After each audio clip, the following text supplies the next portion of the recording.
दररोज निष्पक्ष व ताज्या बातम्या पाहण्याकरिता चॅनलला लाईक आणि सबस्क्राईब करा।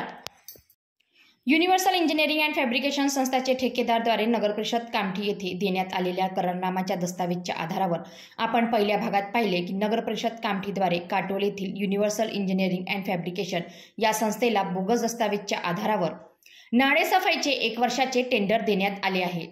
पहिल्या भागात आपण पाहिले की या संस्थेचे नोंदणी प्रमाणपत्र नाही, जे 100 रुपयाचे स्टॅम्प पेपर जमा करण्यात आले ते सुद्धा बोगस आहे। अशा अनेक त्रुटी पाहण्यात आलेल्या आहे।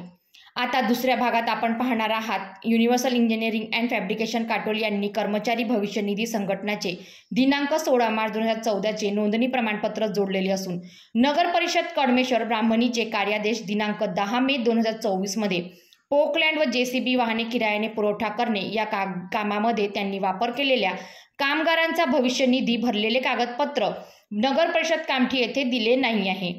तसेच स्टॅम्प पेपर क्रमांक 71 AA018875 दिनांक 12 मार्च 2024 ला 100 रुपयाचे stamp paper universal chemical Katol या नावाने असून हा stamp paper universal engineering and fabrication या नावाने कसे वापरण्यात येत आहे।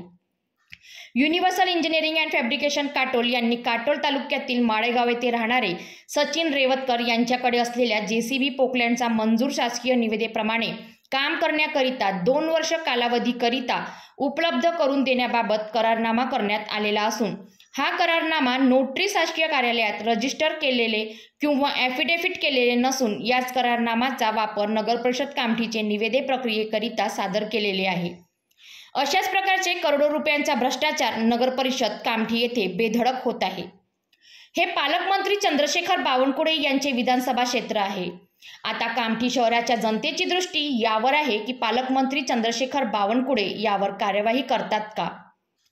अशाच अनेक भ्रष्टाचाराचे उघडकीस पाहण्याकरिता चॅनलला लाईक आणि सबस्क्राईब करा।